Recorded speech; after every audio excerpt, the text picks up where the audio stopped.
أعوذ بالله من الشيطان الرجيم بسم الله الرحمن الرحيم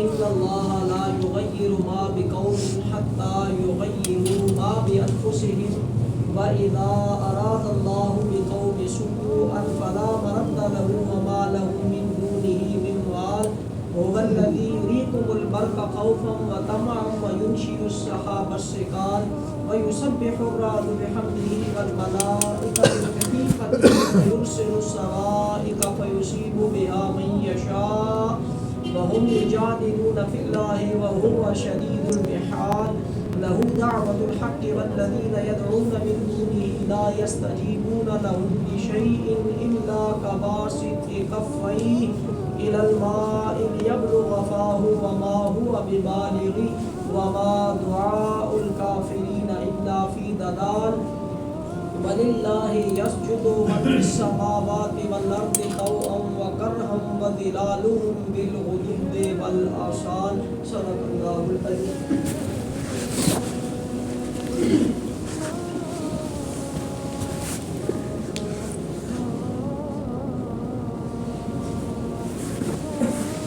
اللہ کے فضل سے سورہ الرعد شریف چل رہی ہے. سورہ رعد، اور آج ہم نے قرآن مجید کا جو ترتیب میں دوسرا سجدہ کیا ہے، پہلا سورہ انفال میں آیا تھا، دوسرا یہاں پہ آتا ہے. مکمل 14 سجدے ہیں ٹوٹل. یہ امام شافعی کے نزدیک 15 ہیں. وہ 17ویں سپارے کے آخری رکوع میں ایک اور سجدہ آتا ہے. بہر عموم میں 14 سجدے کیے جاتے ہیں، جو آج ہم نے دوسرا سجدہ بھی کر لیا ہے.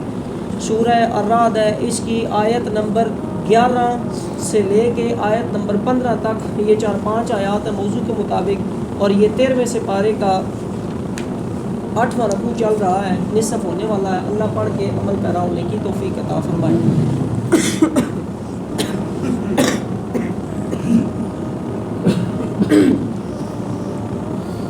جو اس سورت کا نام ہے وہ الرعد ہے. رعد کا مطلب میں پہلے بتا چکا ہوں کہ جب بادل آپس میں گرجتے ہیں تو اس وقت جو ان کی وجہ سے آواز پیدا ہوتی ہے، گرج پیدا ہوتی ہے، اسے رعد کہا جاتا ہے. اور عربی میں برق کہتے ہیں بجلی کو. تو جو اس دوران بجلی پیدا ہوتی ہے، چمک پیدا ہوتی ہے، اسے برق کہا جاتا ہے. آج اس کی آیت کے اندر رعد کا لفظ بھی آیا ہے، اور وہ ہم آج پڑھیں گے. بے شک اللہ کسی قوم سے اپنی نعمت نہیں بدلتا جب تک وہ خود اپنی حالت نہ بدل دے. ان اللہ لا یغیر ما بقوم حتی یغیروا ما بانفسہم. اللہ کسی بھی قوم کی حالت اس وقت تک نہیں بدلتا جب تک کہ وہ خود نہ بدلنا چاہے. اس کا کیا مطلب ہے؟ اس کا مطلب یہ ہے کہ بندہ یہ کہے، جیسے ہم نے کل اور پرسوں 2 دن آیات پڑھی ہیں کہ اللہ فرماتا ہے ماں کے پیٹ میں جب عمل ہے اس کو بھی میں جانتا ہوں، غائب اور شاہد ہر چیز کو جانتا ہوں. میں کوئی خفیہ پکارے، اونچی آواز میں بات کرے اس کو بھی دیکھتا ہوں. کوئی رات کے اندر کوئی کام کرے، دن میں کرے، میں روشنی میں اندھیرے میں، چھپ کے، ظاہراً عملاً، اونچی آواز میں، دل میں، برائی اچھائی، جو بھی کوئی کرے گا میں ہر چیز کو دیکھ رہا ہوں. اور اللہ نے فرمایا یہ ہر چیز میں نے ایک اندازے کے مطابق لکھ رکھی ہوئی ہے، مجھے ہر چیز کا پہلے پتہ ہے.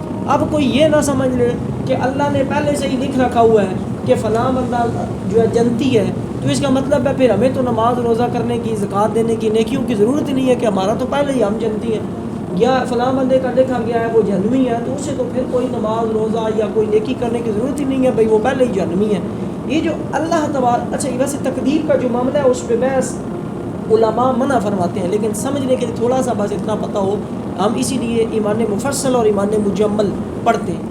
تو ہمیں یہی پڑھایا جاتا ہے کہ آپ نے بس تقدیر کے اوپر ایمان لانا ہے، تقدیر کے اوپر بحث نہیں ہوتی. لیکن اس میں کیا ہے، اللہ نے جو لکھ رکھا ہے وہ ہمیں پرکھ کے لکھ کے رکھا ہوا ہے. یعنی ایک بندہ ہے، مثال کہ آپ اپنے ہر بندہ ہے، میں مثال اس کی ایسی دوں گا کہ ایک استاد ہے، کلاس میں اس کے 50-60 اسٹوڈنٹ ہیں، طالب علم ہے، شاگرد ہیں. تو استاد کہنا ہے صفدر صاحب یہ پیچھے 4-5 بیٹھے ہیں، نہ پاس شاس کوئی نہیں ہونا. ان کو پتہ ہوتا ہے کہ میں پڑھا رہا ہوں، یہ نہ پڑھتے ہیں نہ یہ جناب اندازہ ہوتا ہے، وہ چیز ہوتی ہے. یہ نہیں مطلب کہ استاد نے جان بوجھ کے ان کو فیل کرنا ہے.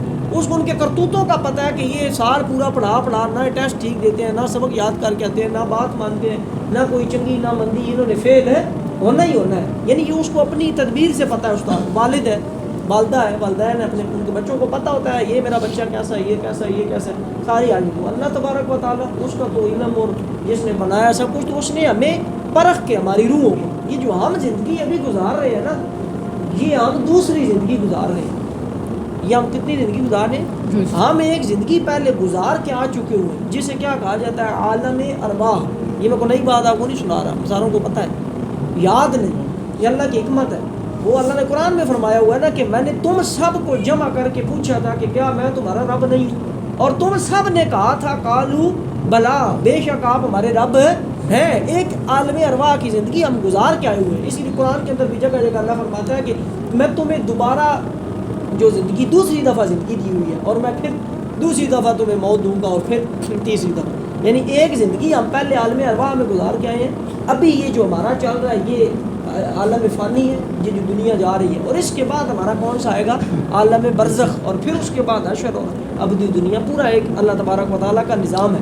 تو اللہ نے ہمیں عالم ارواح میں بھی رکھا ہے، اور اس سے پہلے بھی. تو اللہ کو ہر ایک روح کے بارے میں پتہ ہے کہ اس نے یہ اعمال کرنے ہیں تو یہ جنتی ہے، اس نے یہ اعمال کرنے ہیں تو یہ جہنمی ہے. اس کا یہ مطلب نہیں ہے کہ اللہ نے خود سے لکھ دیا ہوا ہے کہ ہم جنتی ہے جہنمی ہے. ہمارے اعمال کے سبب بھی لکھ کے رکھا ہوا ہے. جیسے چلے سادہ اس کی مثال یوں لے لیں کہ ہمیں پتہ ہے بٹن آن کرنا ہے تو یہ پنکھا چل پڑنا ہے، کیونکہ اسی پنکھے کا بلب بٹن آن کرنے لگے، یا یہ بلب کا بٹن آن کریں گے تبھی جناب بجلی ہوگی تو بلب جل پڑے گا. بھائی ہمیں پہلے ہی پتہ ہے.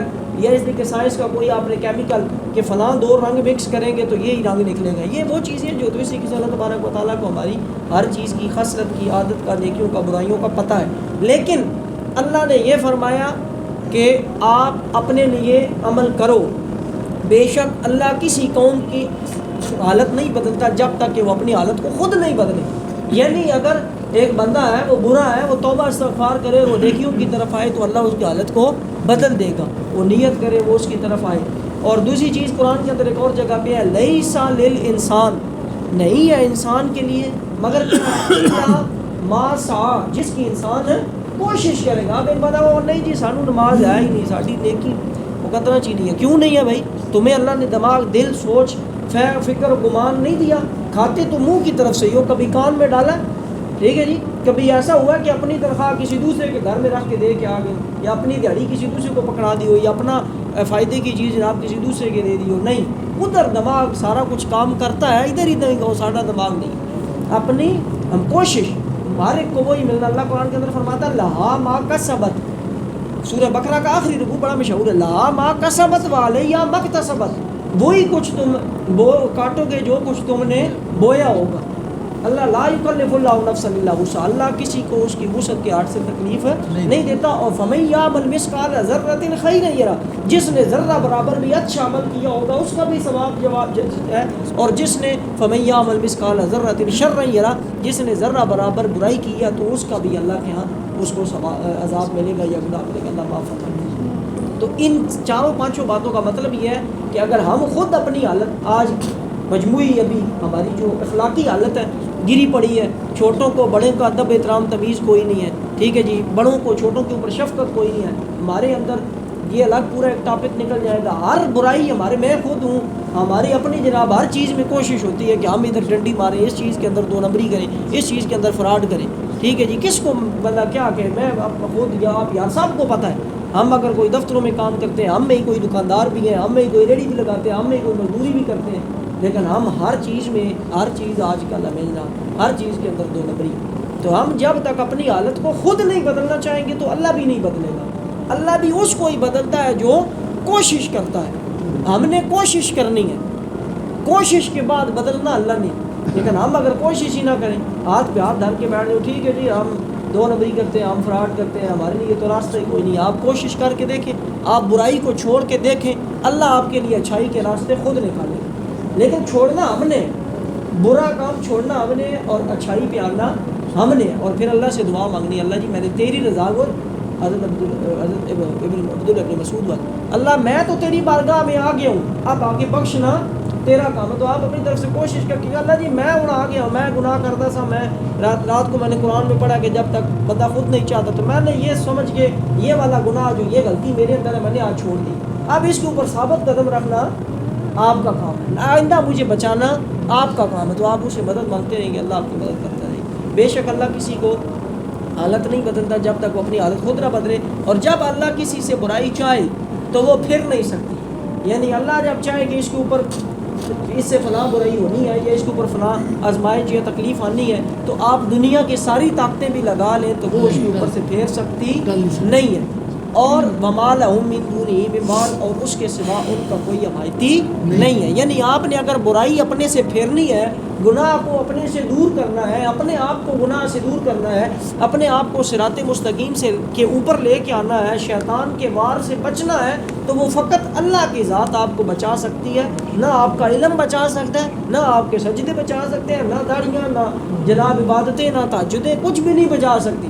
شیطان سے اور برے اعمال سے اگر بچا سکتا ہے تو فقط اللہ بچا سکتا ہے۔ 13واں سے پارہ، وما ابرئ نفسی، کون بول رہا ہے؟ حضرت یوسف علیہ السلام، جو اللہ کے نبی ہیں، ٹھیک ہے، جن کے سامنے گناہ کا موقع ہے اور انہوں نے گناہ نہیں کیا، وہ بھی یہ کہہ رہے ہیں کہ میں اپنے نفس کی برات نہیں دیتا، وہ اللہ ہے جو بچا لے۔ وما ابرئ نفسی ان النفس لامارۃ بالسوء، نفس وہ ہمیشہ برائی کی طرف ہی لے کے جائے گا، الا ما رحم ربی، مگر جس کے اوپر میرا رب رحم فرمائے۔ تو یہ رب سے رحم مانگے کہ وہ ہمیں گناہوں سے اور برائیوں سے بچا کے ہمیشہ صراط مستقیم کے اوپر رکھے، اس کے علاوہ کوئی مددگار نہیں۔ هو الذی یریکم البرق خوفا وطمعا وینشئ السحاب الثقال، وہی ہے تمہیں بجلی دکھاتا ہے، ٹھیک ہے جی، ڈر کو اور امید کو۔ هو الذی یریکم البرق خوفا وطمعا، یعنی یہ جو بادل جب گرج کھاتے ہیں اس کی بجلی پیدا ہوتی ہے، کڑک پیدا ہوتی ہے، آواز آتی ہے، ایک دفعہ دل ڈر جاتے ہیں، ٹھیک ہے جی۔ تو وہ اللہ فرماتا ہے یہ اس لیے اللہ دکھاتا ہے کہ تاکہ تمہارے اندر ڈر اور امید دونوں چیزیں پیدا ہوگا۔ اس میں اب اس بجلی اور کڑک میں ڈر تو ہے، امید کیا ہے؟ امید یہ ہے کہ جناب جب بجلی کڑک رہی ہے، بادل ہے، تو لگتا ہے ابھی اللہ کی رحمت کی بارش آئے گی۔ اور ڈر کیا ہے؟ کہ یار کسی کے اوپر بجلی نہ گر جائے۔ بجلی پڑتی ہے نا، جانوروں پہ پڑ جاتی ہے، عمارتوں پہ پڑ جاتی ہے، بلڈنگوں پہ، ہر چیزوں کو نقصان پہنچاتی ہے، انسانوں پہ پڑ جاتی ہے۔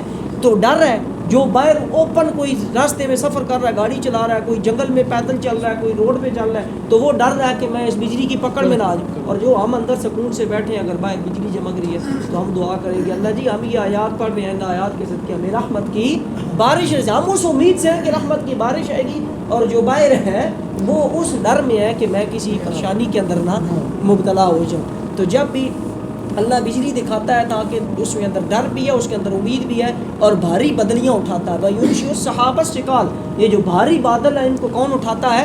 اللہ تبارک۔ بادلوں کا بہت وزن ہوتا ہے، بادلوں کا بہت وزن ہوتا ہے، ان کو اللہ فرماتا ہے کہ میں نے ان کو اٹھا کے رکھا ہوا ہے۔ اگر یہ یکدم بادل کسی جگہ گر جائے تو پوری بستی اس کے نیچے دب کے تباہ ہو جائے، اتنا اس کے اندر پانی ہوتا ہے بادلوں کے اندر۔ یہ پورا ایکسائز کا، بچے بھی بیٹھے ہوئے ہیں آپ سکولوں میں، فزکس میں، جنرل سائنس میں پڑھایا جاتا ہے پورا ایکو سسٹم جناب، کہ جی سورج ہے، سورج کی روشنی پڑنے سے دریاؤں سے، سمندروں سے، ندی نالوں سے پانی جذب کر رہا ہے، جذب کر کے اٹھا کے اوپر لے کے جا رہا ہے۔ بادلوں میں بادل ایک فلٹر کے طور پہ جناب اس کو صاف کر کے دوبارہ پاک بارش کا پانی کر کے برسا رہے ہیں۔ وہی گندا پانی جو ندی نالوں کا اور آگے پیچھے کا جو اس نے اٹھایا سورج کی روشنی نے، وہ بادلوں میں جا کے پاک ہوا، اور پاک کر کے اللہ تبارک و تعالیٰ نے بارش جتنا پاکیزہ اور شفاف والا اور برکت والا پانی کوئی نہیں۔ آپ اپنے حساب سے جتنا یہاں سے بڑے اوپر سے ہیلی کپڑوں سے پھینکتے رہیں، جو مرضی کرتے رہیں، جو اللہ کا نظام ہے جتنی پاکی اور برکت اس میں اتنی کسی چیز میں نہیں ہے۔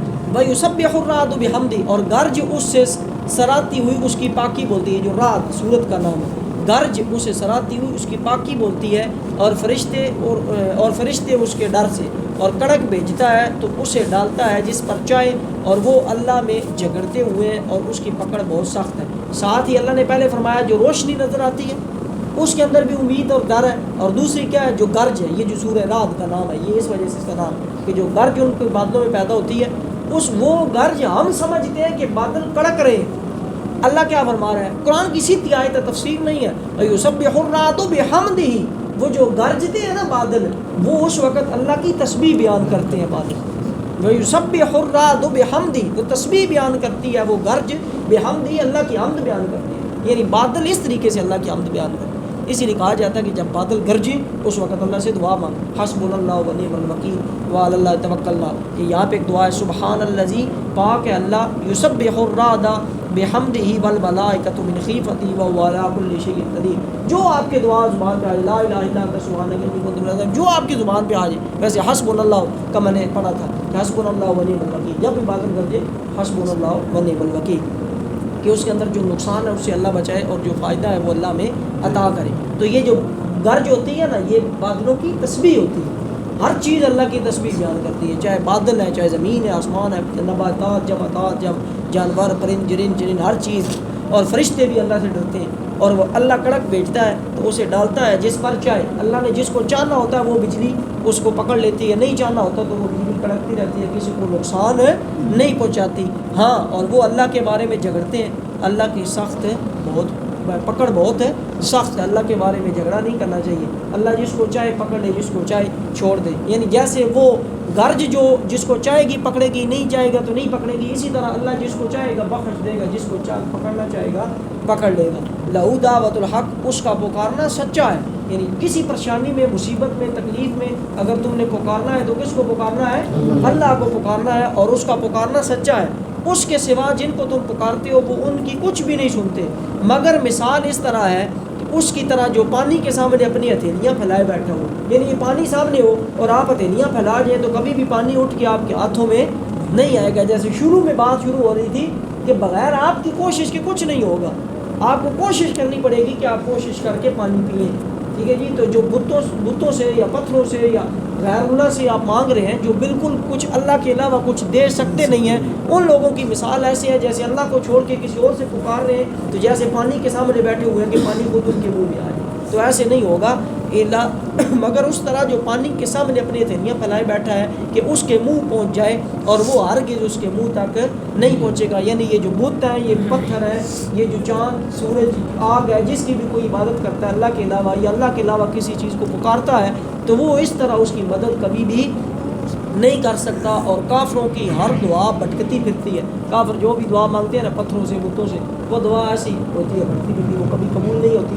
آخری آیت, اور اللہ ہی کو سجدہ کرتے ہیں جتنے آسمانوں اور زمینوں میں ہیں, خوشی سے اور خواہ مجبوری سے, اور ان کی پرچھائیاں ہر صبح و شام. کہ جو بھی چیز ہے نا, کوئی دنیا کے اندر کوئی بھی چیز, اس کے اندر دنیا کی کوئی بھی چیز آپ نے سنی, دیکھی, پڑھی ہے نا, جو مرضی ہے لگوا لے, درخت ہے, چرند پرند, جانور, انسان, حیوان, چاند, سورج کے بارے میں بھی آتا ہے کہ یہ بھی جب ہم کہتے ہیں نا سورج غروب ہو گیا, یہ اللہ کے عرش کے نیچے اپنی جا کے حاضری لگاتا ہے, سجدہ کرتا ہے. پھر اللہ تبارک و تعالیٰ سے اجازت چاہتا ہے کہ اے اللہ میں آگے چلوں, پھر آگے چلتا ہے تو پھر رات ختم ہوتی ہے, پھر دن آتا ہے. اور جس دن قیامت آنی ہوگی جب سورج مشرق کی بجائے مغرب سے نکلے گا, اس دن وہ اللہ کے عرش کے نیچے پہنچے گا غروب ہونے کے بعد, اور طلوع ہونے کے لیے اللہ سے اجازت مانگے گا, اللہ اسے اجازت نہیں دے گا. اور جہاں غروب ہویا ہوگا پھر وہاں سے اللہ اس کو مغرب سے طلوع کرے گا, تو وہ قیامت کا جو ہے وہ وقت ہوگا.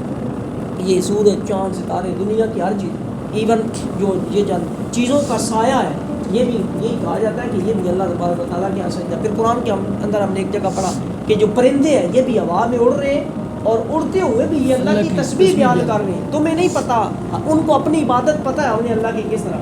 وقت پورا ہو گیا بس. اور یونس علیہ السلام جب ہم نے پیچھے پڑھا کشتی مچھلی کے پیٹ میں گئے, تو وہاں پہ لا الہ الا انت سبحانک انی کنت من الظالمین, یہ روایات کے اندر آتا ہے کہ وہاں پہ جو سمندر کے اندر جس مچھلی کے یہ پیٹ میں گئے, اس مچھلی یا باقی جتنی مخلوقات تھیں یہ ان کی تسبیح تھی, وہ ہر وقت یہی پڑھ رہی ہوتی تھی.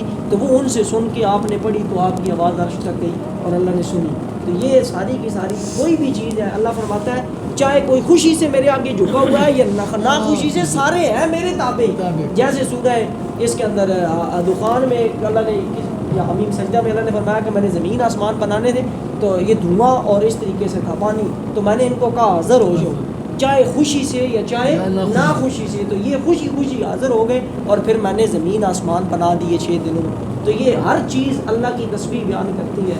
آج کی جو ہم نے درس پڑھا ہے اس کے اندر یہی بات سمجھ آئی کہ ہم اگر خود اپنے آپ کو نہیں بدلنا چاہتے تو پھر اللہ بھی ہمیں نہیں بدلنا. اللہ سے خود بدلنے کی طرف آئیں, خود نیکیوں کی طرف آئیں, اور پھر اس کے اوپر استقامت کے لیے اللہ سے دعا مانگیں. اور اگر ہر غیر جاندار جو چیز ہے وہ بھی اللہ کی تسبیح بیان کرتی ہے, تو ہم جو انسان ہیں, وہ جو ہماری نمازیں ہیں, جو عبادات ہیں, جو ذکر اذکار ہیں, ان کو ہم کیوں نہ بجا لا کے اللہ تبارک, اور خوشی کے ساتھ, نہ خوشی سے نہیں, کہ ہم خوشی سے بجا لا کے اللہ کی رحمت اور برکت کو سمیٹیں. اللہ تبارک و تعالیٰ جو اس کی عبادت کا حق ہے اس طرح ہم عبادت کرنے کی, اور ان نورانی آیات سے فیض سمیٹنے کی توفیق عطا فرمائے. الحمدللہ رب العالمین والعاقبۃ للمتقین والصلاۃ والسلام علی سید الانبیاء والمرسلین۔ اللہ جو بیان کیا بھول چوک غلطی کمی گستاخی حبیب کا واسطہ معاف فرما، ان آیات کا حقیقی معنی مفہوم اپنی قدرت سے ہماری قلوب و اذہان پہ اشکار فرما، ان آیات کے صدقے ہم سب کی دلی نیک جائز حاجات پوری فرما، ہمارے مرحومین کے صغیرہ کبیرہ گناہ معاف فرما۔